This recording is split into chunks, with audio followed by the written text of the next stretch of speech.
ассалому алайкум бинандагони азизу арҷуманди телевизиони симои шаҳри Панҷакент. Нашри навбатаи барномаи иттилоотии пайғом манзури шумост.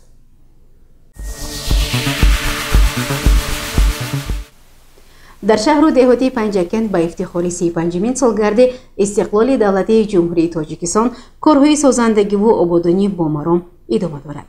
бо иштироки намояндагони ҳукумати ҷумҳурии Тоҷикистон, мақомоти иҷроияи ҳокимияти давлатии вилояти Суғд ва шаҳри Панҷакент иншооти нав мавриди истифода қарор гирифт.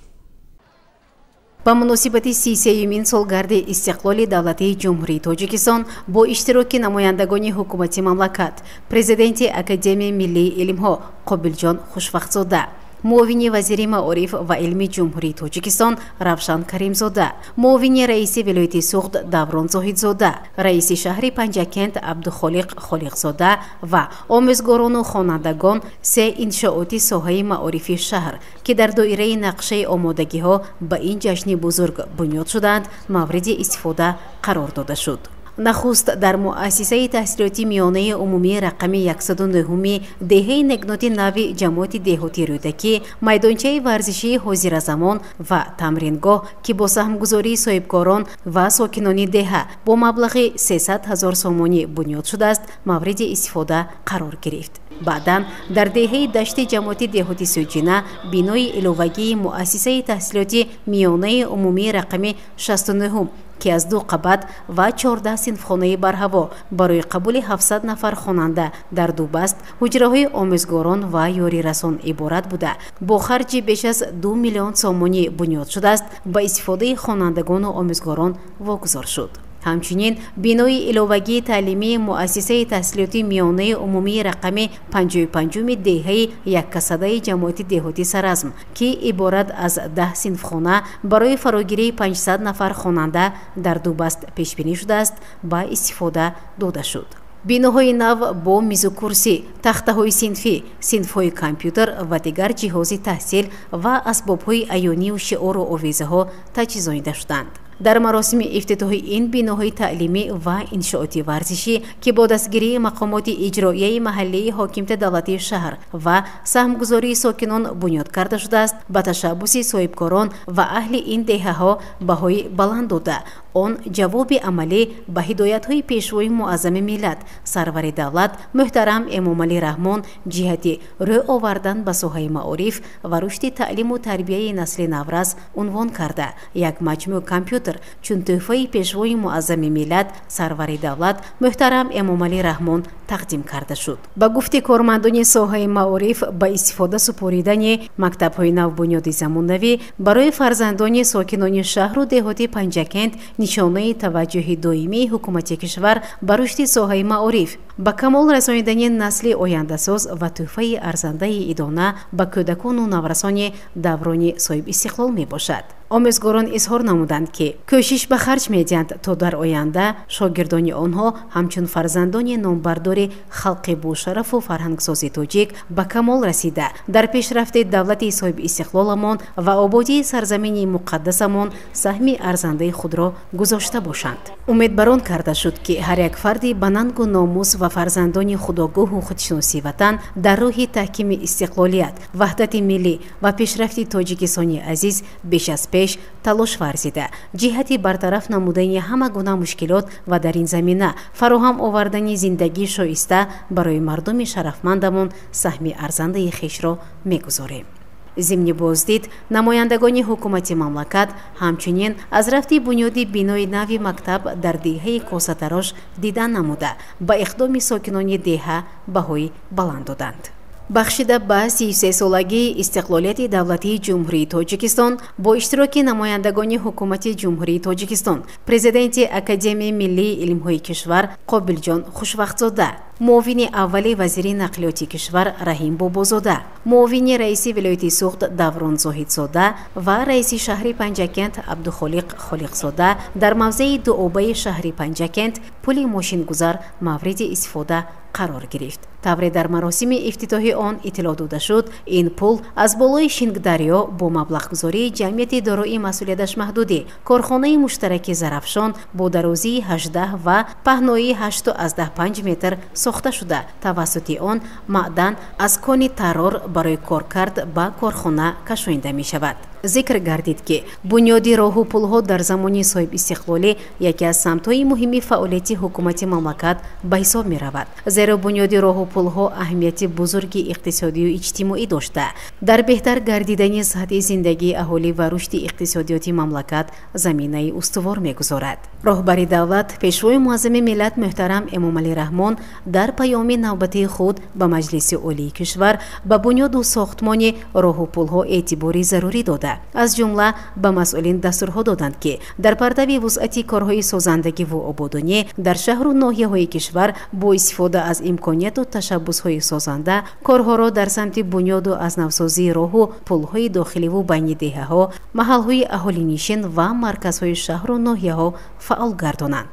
дар ин рӯз ҳамчунин бо иштироки намояндагони ҳукумати кишвар дар шаҳраки Суғдиён нуқтаи таъмини сӯзишворӣ ки аз ҷониби соҳибкор Анвар Саидов бо харҷи 1.5 миллион сомонӣ сохта шудааст ба истифода дода шуд.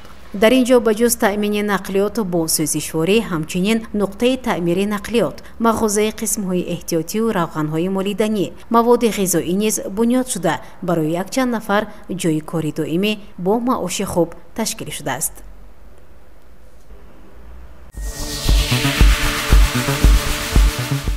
дар деҳаи чорбоғи ҷамоати деҳотии косатароши шаҳри Панҷакент ба ифтихори ҷашни 33-юмин солгарди истиқлоли давлатии ҷумҳурии Тоҷикистон бинои нави беморхонаи минтақавӣ ифтитоҳ ёфт. дар маросими ифтитоҳи он намояндагони ҳукумати кишвар, президенти Академияи миллии илмҳо Қобилҷон Хушвақтзода, вазири тандурустӣ ва ҳифзи иҷтимоии аҳолӣ Ҷамолиддин Абдуллозода, муовини вазири маориф ва илми кишвар Равшан Каримзода, муовини раиси вилояти Суғд Даврон Зоҳидзода, сардори раёсати тандурустии вилояти Суғд Ҳабибулло Хайруллозода, раиси шаҳри Панҷакент Абдухолиқ Холиқзода, кормандони соҳаи тандурустии шаҳр иштирок намуданд. зимни ифтитоҳи бинои нави беморхона ба ташаббуси сокинони деҳа баҳои баланд дода гуфта шуд ки он аз ду қабат шӯъбаҳои таваллуд, амрози дарунӣ ва кӯдакон, дар маҷмӯъ 24 ҳуҷраи табобатӣ ва ёрирасон, аз ҷумла ташхисгоҳ ва ҳуҷраи табиатшифоӣ иборат буда, бо таҷҳизоти ташхиси фавқуссадо ҷиҳози нав таъмин шуда, бо харҷи беш аз 4.8 миллион сомонӣ бо дастгирии мақомоти иҷроияи маҳаллии ҳокимияти давлатии шаҳри Панҷакент, вазорати тандурустӣ ва ҳифзи иҷтимоии аҳолии кишвар, саҳмгузории соҳибкорон ва сокинони боҳиммати деҳа сохта шудааст. дар ин беморхона ҳоло 20 нафар духтурон ва кормандони миёнаи тиб ба кор фаро гирифта, бо васеъ шудани доираи хидматрасонӣ боз 8 ҷойи нави корӣ ташкил карда мешавад.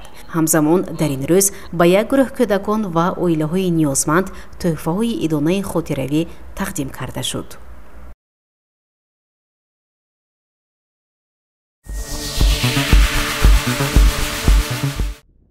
дар шаҳри Панҷакент дар доираи нақшаи омодагиҳо ба ҷашни бузурги 35-мин солгарди истиқлоли давлатии ҷумҳурии Тоҷикистон 1000 иншооти таъиноти гуногун бунёд карда мешавад. дар ин замина ҳоло дар шаҳр сохтмони 37 бинои баландошона бо марказҳои хидматрасонию тиҷоратӣ идома дорад. ба ифтихори 33-мин солгарди истиқлоли давлатии ҷумҳурии Тоҷикистон бо иштироки намояндагони ҳукумати ҷумҳурии Тоҷикистон, президенти Академияи миллии илмҳо Қобилҷон Хушвақтзода, муовини вазири маориф ва илми ҷумҳурии Тоҷикистон Равшан Каримзода, муовини раиси вилояти Суғд Даврон Зоҳидзода ва раиси шаҳри Панҷакент Абдухолиқ Холиқзода дар хиёбони Рӯдакӣ ва кӯчаи Навободи шаҳр ду бинои баландошонаи истиқоматӣ ба истифода дода шуд. зимни ифтитоҳи бинои нӯҳқабатаи истиқоматӣ дар хиёбони Рӯдакӣ ки бо сармоягузории соҳибкор Азамат Шамсиев аз ҷониби пудратчӣ ширкати бинокории Панҷакентсоз бо сифати хуб ва намои зебо бунёд шудааст, гуфта шуд ки он барои истиқомати 32 оила пешбинӣ шуда дар қабати аввали бино маркази тиҷорат бо 10 ҷойи корӣ ҷой дода шудааст. дар бинои 7 қабатаи истиқоматии воқеъ дар кӯчаи Навободи шаҳри Панҷакент 24 оила бӯрёкӯбон мекунанд. он аз ҷониби ҷамъияти дороии масъулияти маҳдуди маҳсул бо маблағгузории соҳибкор Соҷида Ҷалолова бунёд гардида, дар қабати аввали он маркази омӯзиши ҳунарҳои мардумӣ ва маркази савдо бо 20 ҷойи кор низ мавриди истифода қарор гирифт. дар маркази омӯзиши ҳунарҳои мардумӣ бо ҷалби ҳунармандони чирадаст ба наврасон дӯзандагӣ, зардӯзӣ, сӯзанидӯзӣ, қуруқдӯзӣ ва дигар ҳунарҳо омӯзонида мешавад. тамошобинони гиромӣ, ҳоло бошад ба қарори раиси шаҳри Панҷакент мутаваҷҷеҳ бошед. қарори раиси шаҳри Панҷакент дар бораи даъват намудани иҷлосии 20-уми Маҷлиси вакилони халқи шаҳри Панҷакент даъвати шашум мутобиқи моддаҳои 12, 19 ва 20 Қонуни Конститутсионии Ҷумҳурии Тоҷикистон дар бораи мақомоти маҳаллии ҳокимияти давлатӣ қарор мекунам. иҷлосии 20-уми Маҷлиси вакилони халқи шаҳри Панҷакент даъвати шашум санаи 18 сентябри соли 2024 соати 9 дар бинои мақомоти иҷроии маҳаллии ҳокимияти давлатии шаҳри Панҷакент даъват карда шавад. ба рӯзномаи иҷлосии 20-уми Маҷлиси вакилони халқи шаҳри Панҷакент даъвати шашум масъалаҳои зерин пешниҳод карда шавад. оид ба рафти иҷрои қарори ҳукумати Ҷумҳурии Тоҷикистон аз санаи 3 апрели соли 2021 таҳти рақами 115 дар бораи барномаи давлатии рушди муассисаҳои фарҳангии Ҷумҳурии Тоҷикистон барои солҳои 2021-2025. ҳисоботи раиси комиссияи доимии Маҷлиси вакилони халқи шаҳр оид ба масъалаҳои сиёсати аграрӣ, хӯрокворӣ, меҳнат ва хизматрасонӣ ба аҳолӣ. ҳисоботи вакили Маҷлиси вакилони халқи шаҳр аз ҳавзаи интихоботии Мазори Шариф 29 Азизмуродзода Қамариддин оид ба ваколати вакилиаш. дар бораи ворид намудани тағйиру иловаҳо ба барномаи рушди иҷтимоию иқтисодии шаҳри Панҷакент барои солҳои 2021-2025, оид ба номгузорӣ, оид ба тасдиқи қарорҳои раиси шаҳри Панҷакент. назорати иҷрои қарори мазкур ба зиммаи роҳбари дастгоҳи раиси шаҳри Панҷакент вогузор карда шавад. раиси шаҳри Панҷакент Абдухолиқ Холиқзода.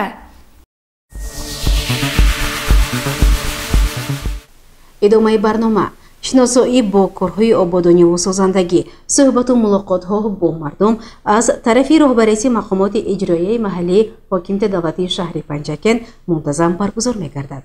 раиси шаҳри Панҷакент Абдухолиқ Холиқзода аз ҷамоати деҳотӣ воруҳ бозидӣ корӣ анҷом дод. идомаи ин мавзӯъ дар гузориши дигари барнома.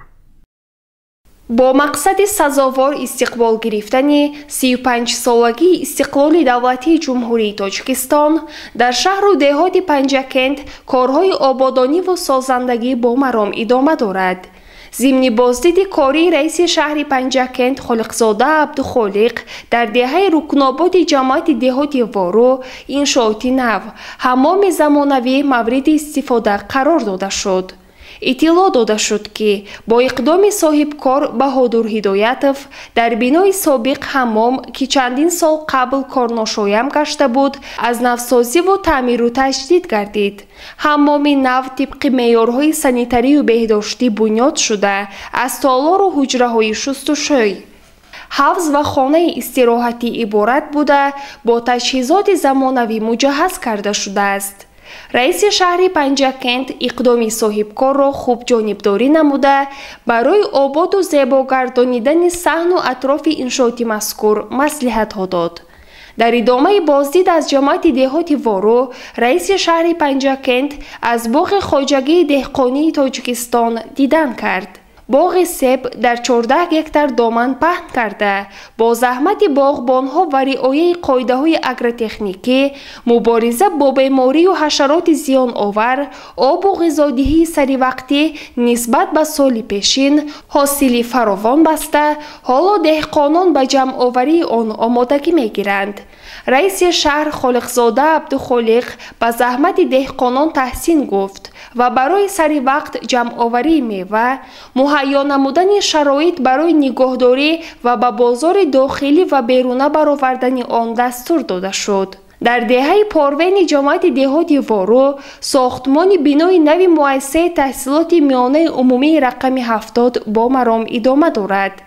بینای نوی تعلیمگاه که بینای سابقش بر اثر آفت طبیعی کارناشایم گشته بود با مبلغ گذاری بودجه ولایت سوخت از جانب بیناکاران شرکت سوسه برای به تعلیم فرا گرفتن 480 خواننده در دو بست بنیاد می شود.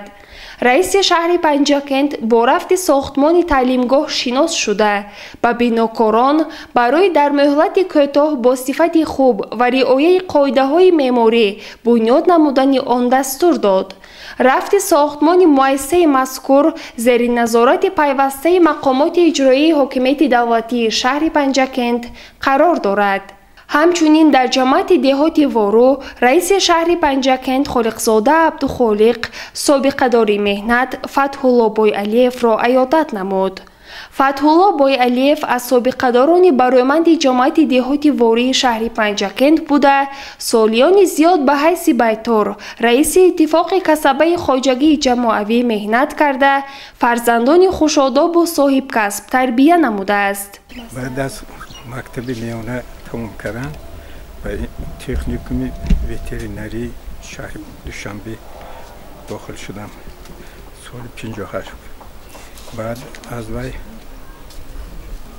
ختم 3 سال قسم بیتوری خونده بود تمام کرده در دیستانس شهر پنجکند 1 سال کار کردم. بعد از اونجا من همچون فیلچر چسکی بیتوری رودکی با کار کردم 1 سال. بعد از سال 62 ماه نوامبر سرداری اوچسکی بیتوری جماعت وارو شده کار کردم تا سال 74. از سال 74 تا سال 92 رئیس اتفاق کسبی کلخوز ظرفشار شده کار کردم. این کاری که ما کردیم برای خلق برای وطن البته ضروری بود برای سلامتی مردم و اکنون جوانان به همین خواهشم که برای مردم خدمت شایسته کنند. حاضر در وقتی ما خواندن انستیتوت خواجه قشلاق نبود. بعد از ما تمام کردن تکنیکوم انستیتوت خواجه قشلاق فکولته بیتاری فکولته زاوی وترینری پیدا شد. من هم رفته در همون انستیتوت داخل شده تا 3 کورس خواندم زا انجینیر.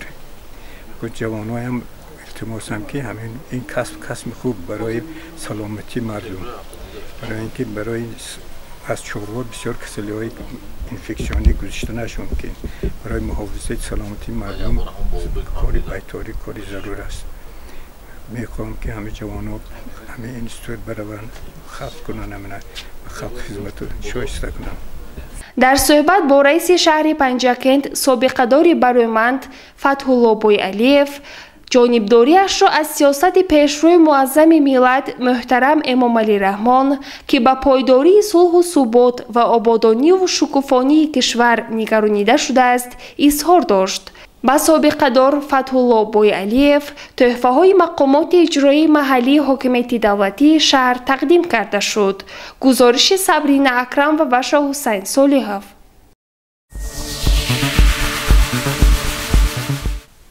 برنامه را ادامه می‌دهیم. مطابق نقشه کمیته اجرایی حرکت وحدت ملی و احیای تاجیکستان در شهر پنجکند در کاخ فرهنگی شهر کنفرانس جمهوری تحت عنوان تشبس‌های سطحی جهانی پیشوای معظم ملت عامل وحدت و همبستگی بشریت برگزار گردید. در شهر پنجکند طبق نقشه کمیته اجرایی حرکت وحدت ملی و احیای تاجیکستان کنفرانس جمهوری تحت عنوان تشبس‌های سطح جهانی پیشوای ملت عامل وحدت و همبستگی بشریت برگزار شد. در این همایش معرفتی نمایندگان کمیته اجرایی حرکت وحدت ملی و احیای تاجیکستان، مقامات اجرایی حاکمیت دولتی شهر پنجکند، شورای شهری حرکت وحدت ملی و احیای تاجیکستان، راهبران مقامات حفظ حقوق، واحدهای ساختاری، جماعت‌های دهات، محله‌های شهر، کارمندان ساحه معارف، فرهنگ، تندرستی، وسایط اخبار عامه، اهل زیا، فعالان سابقه‌داران شرکت ورزیدند. کنفرانس جمهوریوی تحت صدای سرود ملی جمهوری تاجیکستان آغاز یافت. معاون رئیس شهر پنجکین، عضو مجلس ملی مجلس عالی جمهوری تاجیکستان مراد شکرزاده با سخن افتتاحی هیئت مهمانان را از نام رئیس شهر، رئیس شورای شهری حرکت وحدت ملی و احیای تاجیکستان عبدالخالق خالقزاده به شهر باستانی پنجکین خیر مقدم گفت و برگزاری این کنفرانس جمهوریوی را وابسته به ترغیب اقدام‌های جهانی پرزیدنت تاجیکستان پیشوای ملت محترم امام علی رحمان در سمت روندهای تشویش‌آور تغییریابی اقلیم، آبشوی پریخ‌ها برای جهانی معاصر مهم و ثمره‌بخش ارزیابی کرد. با توجه شرکت کنندگان کنفرانس، معروضه‌های علمی و اطلاعاتی سردار مرکز یخشناسی، اجنته آب و هواشناسی، کمیته حفظ محیط زیستی نزد حکومت جمهوری تاجیکستان رمضان رحمانوف با نام مانیتورینگ پیرخ‌های تاجیکستان، سرمحرر روزنامه وحدت، نشریه کمیجرای حرکت وحدت ملی و احیای تاجیکستان عمرالدین یوسفی در موضوع نخستین تشبث جهانی پیشوای ملت اوید با آب تازه، سردار شعبه مناسبت‌های بین المللی کمیته رشد سیاحی نزد حکومت جمهوری تاجیکستان دولت جان سفروف تحت عنوان اقدام‌های جهانی پیشوای ملت برای معرفی ظرفیت‌های سیاحی کشور، کارمند علمی مرکز آموزش پریخ‌های اکادمی ملی علم‌های تاجیکستان پرویز حاتم راجع به موضوع رسالت جهانی پیشوای ملت برای حفظ پریخ‌ها و ذخیره‌های آب توسط اکران‌های کلان تلویزیونی پیشنهاد گردید. سابقه‌دار مهنت جمعبای سنگینوف به تشکیل کنندگان این کنفرانس عرض سپاس کرد و اظهار داشت که واقعاً اقدام‌های سطح جهانی سرور تاجیکان بابت حفظ پریخ‌ها و سرچشمه‌های آب تازه از طرف همگان دستگیری خواهد شد و ما باید به اسراف بیهوده نعمت بی‌بها یعنی آب راه ندهیم.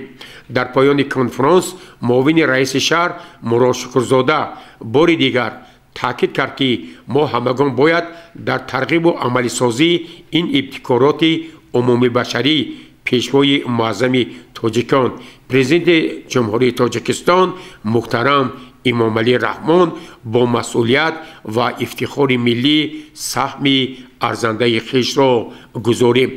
گزارش عباس همراه‌زاده و شاهحسین صالحov.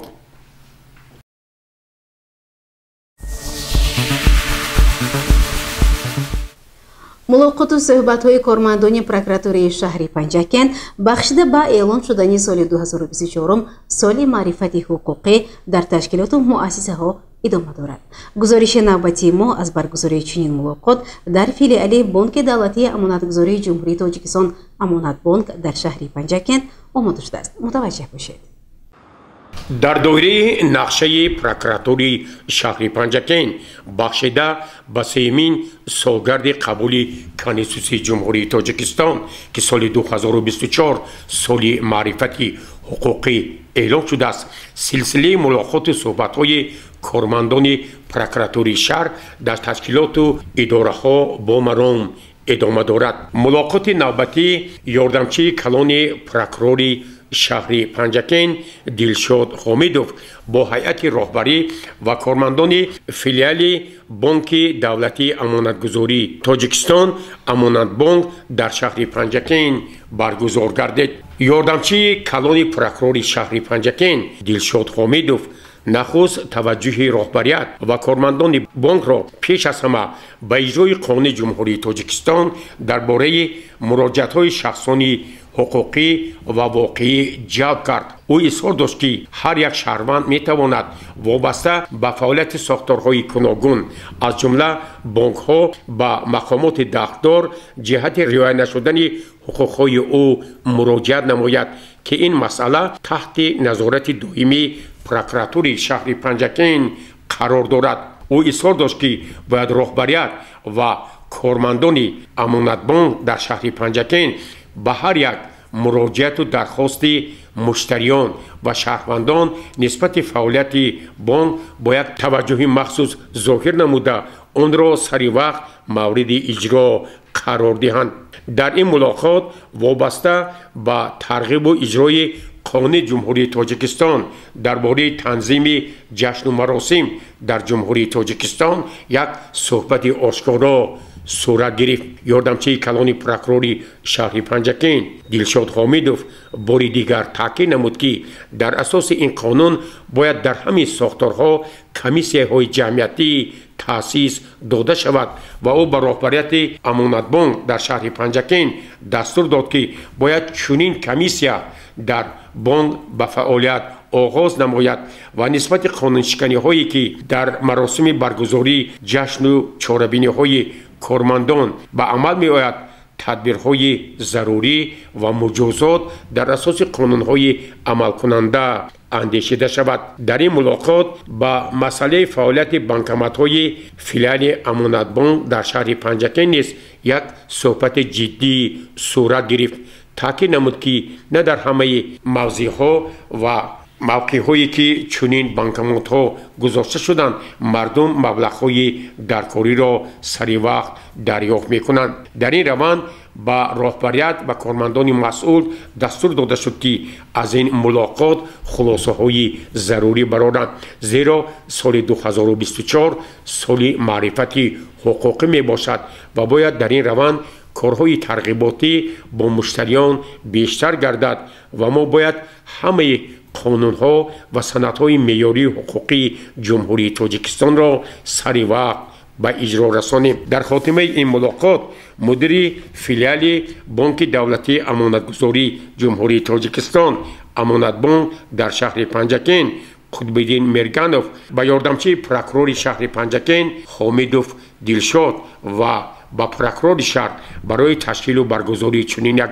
ملاقات خیلی مفید عرض سپاس کرد و اظهار داشت که وابسته به همه مسئله هایی که در این ملاقات مورد گفتگو قرار گرفت از طرف رهبریت فیلیال امانتبانک شهر پنجکین چاره های ضروری اندیشیده می شود.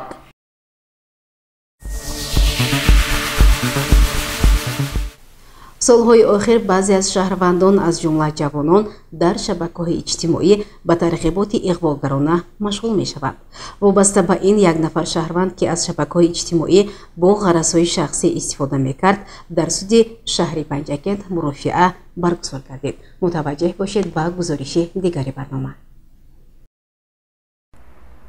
дар толори суди шаҳри панҷакент нисбати як нафар сокини шаҳри панҷакент мурофиаи судӣ баргузор гардид. мавсуф худойдотов ғиёсиддин худойбоқиевич истиқоматкунандаи деҳаи зебони ҷамоати деҳотӣ халифа ҳасан, миллаташ тоҷик, таҳсилоташ миёна, 34 сола буда, оиладор, соҳиби як фарзанд мебошад ва қаблан суд нашудааст. худойдотов ғиёсиддин худойбоқиевич дар содир кардани ҷиноят бо моддаи 307 иловаи 3 қисми дуюми кодекси ҷиноятии ҷумҳурии тоҷикистон айбдор мешавад. мурофиаи судӣ дар ҳайати раиси кунанда судя эҳсосода зафар қиёмиддин бо котиби маҷлиси судӣ исоқзода ҷасур бо иштироки ёрдамчии калони прокурори шаҳри панҷакент сидиқзода муҳаммадҷон баргузор гардид.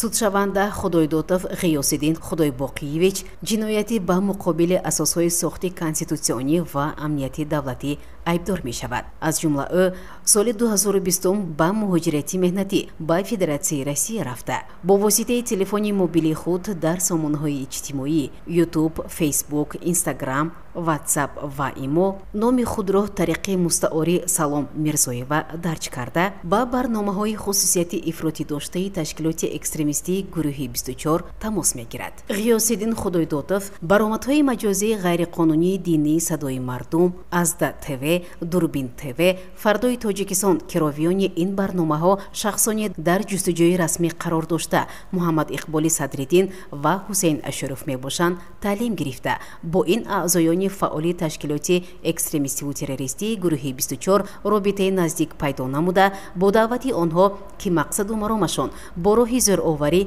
барҳам додани давлатҳои сохти идоракунияшон демократӣ алалхусус ҷумҳурии тоҷикистон ва дар ин замина бунёд намудани давлати исломии хилофат мебошад, ақидаҳои ифротияшонро омӯхта ҳамчун аъзо дар ин иттиҳодҳои ҷиноятӣ шомил шудааст. ном бурда дар мунозираҳои интернетӣ шакли ифротӣ дошта фаъолона ширкат варзида, ақидаҳои ғайриқонунии аъзоёни ин иттиҳоду ташкилотҳоро ҷонибдорӣ карда, тавассути саҳифаи интернетиаш дар шабакаҳои иҷтимоӣ сабт, навиштаҷот ва баромадҳои хусусияти ифротӣ доштаро нашр ва паҳн карда, ҳамзамон ақидаҳои ғайриқонунии ифротии хешро тариқи интернет иброз кардааст. суд нисбати Худойдотов Ғиёсиддин Худойбоқиевич чунин ҳукм кард.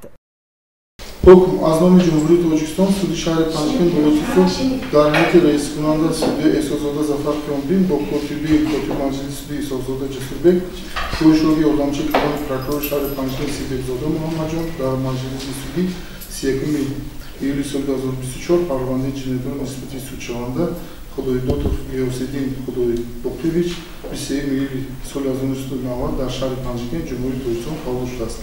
Миллаташ тоҷик, таҳсилоташ миёна, беҳист, оиладор, соҳиби як нафар фарзанд, қаблан суд наштааст, то ҳабс сокини деҳаи Зермо, ҷамоати деҳоти Халифа Ҳасани шаҳри Панҷкент, вилояти Суд, муваққатан бекор, шаҳрванди ҷумҳурии Тоҷикистон, чораи пешгирияш нигоҳ доштан дар ҳабс татбиқ гардоштааст.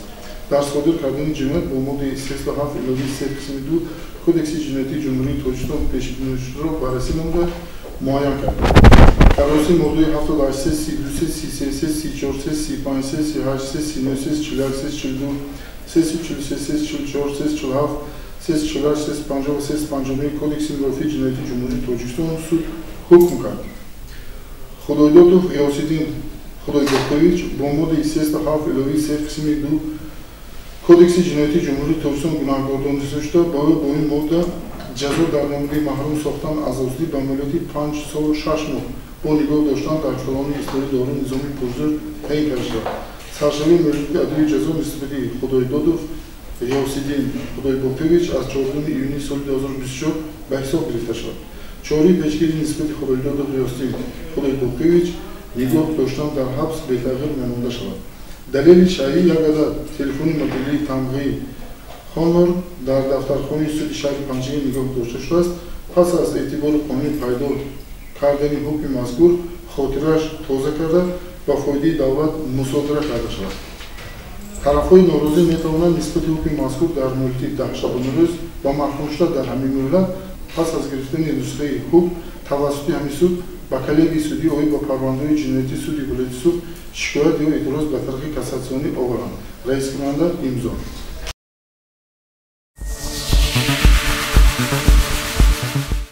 бинандагони гиромӣ, дар ҳамҷо барномаи иттилоотии пайғом ба поён мерасад. барои ҳар яке шумо саломатиро хоҳонем. хайр, шоду пирӯз бошед.